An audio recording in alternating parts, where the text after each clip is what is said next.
Episode ஸ்டார்டிங்லயே நம்ம வெற்றியும் விக்கியும் காட்டுறாங்க. ஒரே ரூம்ல ரூம் சர்வீஸ் பண்ணிட்டு இருக்காங்க. அப்போ விக்கி கேக்குறான் இந்த மாதிரி வெற்றி கிட்ட, இப்போ உனக்கு ரொம்ப சந்தோஷமா, நீ பிளான் பண்ண மாதிரியே என்ன இந்த வேலை பார்க்க வச்சிட்டல அந்த மாதிரி கேக்குறான். வெற்றி என்ன சொல்றான், நான் என்னடா பண்ணேன், நான் எதுவுமே பண்ணலையே, நீ பண்ண தப்புக்கு தான் இப்ப இந்த வேலையெல்லாம் பண்ற அப்படிங்கிற மாதிரி சொன்னானே. விக்கி என்ன சொல்றானா, என்னடா டாலாம் போட்டு பேசுற அப்படிங்கிற மாதிரி கேக்குறான்.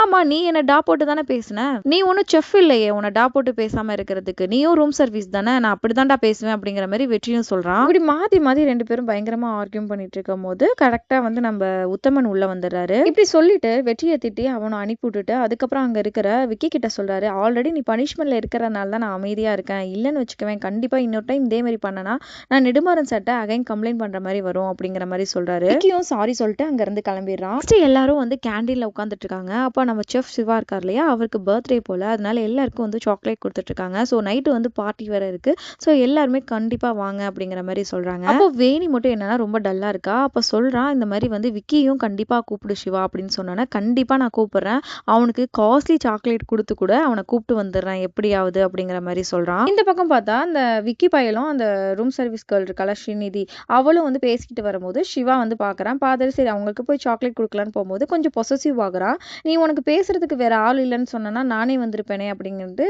சொல்றான். கூடலாம் எதுக்காக பேசிட்டு இருக்க, நீ சொல்லியிருந்தா நான் வந்திருப்பேன்ல அப்படிங்கிற மாதிரி சொல்றான்.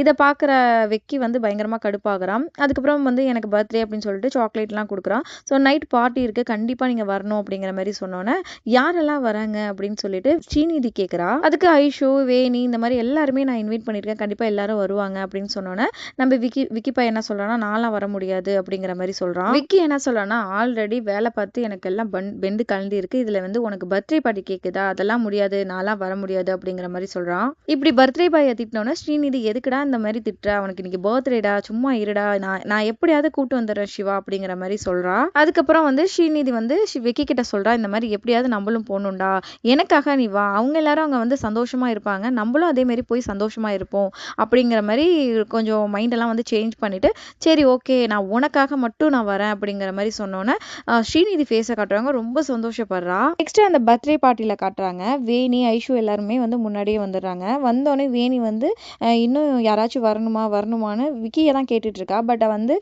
சிவா என்ன சொல்றான்னா, இங்க வந்திருக்க ஆளுங்கெல்லாம் உனக்கு ஆளுங்களா தெரியலையா, இவங்க கூட எல்லாம் பேசு அப்படிங்கிற மாதிரி சொல்லிட்டு இருக்கும் போதே நம்ம விக்கியும் அந்த ஸ்ரீநிதியும் ரெண்டு பேரும் வந்து ஜோடியா வராங்க. இதை பாக்குற வந்து வேணிக்கு பயங்கரமா காண்டாகுது. பார்ட்டி செமையா நடக்குது, எல்லாரும் ட்ரிங்க்ஸ் பண்ணிட்டு டான்ஸ் எல்லாம் ஆடிட்டு இருக்காங்க.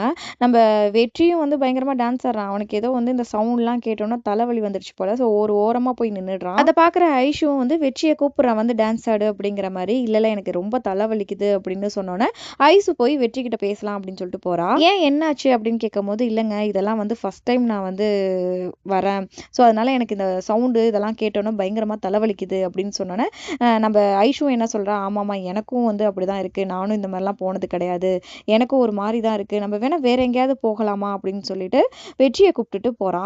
வெற்றியை கூப்பிட்டுட்டு ஐசு வெளியே போயிடறா. இதுக்கப்புறமா இங்கே வேணி வந்து இங்க நடக்கிறதெல்லாம் பார்த்துட்டு, அதாவது விக்கியும் அவங்களும் ரொம்ப க்ளோஸா இருக்கிறத பார்த்துட்டு இவளுக்கு பயங்கரமா டென்ஷன் ஆகுது. பக்கத்துல இருக்கிற ட்ரிங்க்ஸ் எடுத்து குடிக்கிறா.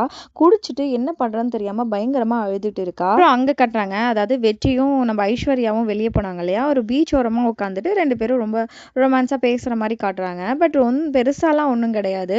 நீங்க பாடுற பாட்டெல்லாம் ரொம்பவே நல்லா இருக்கு அப்படின்னு சொன்னோன்னே ஒரு பாட்டும் பாட சொல்றாங்க. அதுக்கு ஐஸ்வர்யாவும் ஒரு பாட்டு பண்ணோன்னு, எப்படிங்க இப்படிலாம் பாருங்க, ரொம்ப சூப்பரா பாருங்க அப்படி இப்படின்னு சொல்லிட்டு பயங்கரமா வந்து பாராட்டிட்டு இருக்கான். எனக்கு உங்க கச்சேரியில தனியா ஒரு டிக்கெட் கொடுத்து நான் வந்து உட்கார்ந்தா எப்படி இருக்குமோ அந்த மாதிரி ஹாப்பியா இருக்குங்க அப்படி இப்படின்னு பயங்கரமா புகழ்ந்துட்டு இருக்கான். இந்த பக்கம் பாத்தீங்கன்னா வேணி வந்து பயங்கரமா குடிச்சிட்டு நம்ம விக்கி கிட்ட போயிட்டு, ஏன்டா இப்படிலாம் பண்ற, என் கூட ஏன்டா பேச மாட்டேங்கிற அப்படின்னு சொல்லிட்டு அவகிட்ட போய் கெஞ்சிக்கிட்டு இருக்கான். எதுக்காகடா இப்படி எல்லாம் பண்ற, ஒரு தேர்ட் பார்ட்டியை ட்ரீட் பண்ற மாதிரி ட்ரீட் பண்ணிட்டு இருக்க அப்படின்னு சொல்லிட்டு இருக்கும் போதே நம்ம வந்து ஸ்ரீநிதி இருக்கா இல்லையா, அவ வந்து சொல்றா, இந்த எதுக்காக நீ இப்படியெல்லாம் வந்து வெளியிடத்துல வந்து பிஹேவ் பண்ணிட்டு இருக்க, அதுவும் இல்லாம நீ குடிச்சிருக்க, கொஞ்ச நேரம் பொறுமையா இரு, இதெல்லாம் நாளைக்கு பேசிக்கலாம்னு சொல்றா. ஆனா அதே தான் வந்து நம்ம விக்கியும் சொன்னோன்னா பயங்கரமா டென்ஷன் ஆகுறா.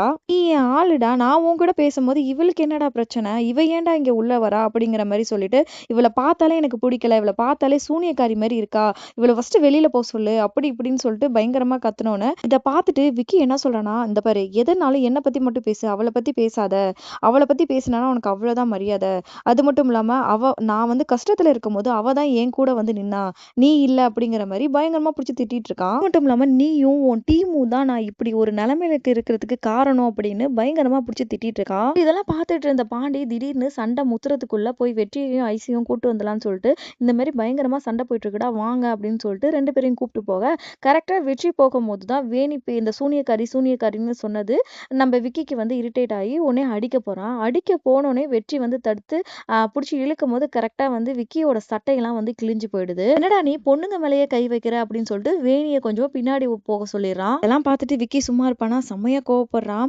ஏன்டா பர்த்டே பார்ட்டிக்கு வராத என்ன வான்னு கூப்பிட்டு இப்படி என்ன நல்லா அசிங்கப்படுத்துறீங்களா, உங்களுக்கெல்லாம் வந்து இருக்குடா, உங்களையெல்லாம் நான் பாத்துக்கிறேன் அப்படிங்கிற மாதிரி சொல்றான். அப்புறம் ஐஸ்வர்யா, வேணி, அதுக்கப்புறம் வெற்றி எல்லாருமே ரொம்பவே சோகமா பார்த்துட்டு இருக்காங்க. இதோட இந்த எபிசோடையும் முடிக்கிறாங்க.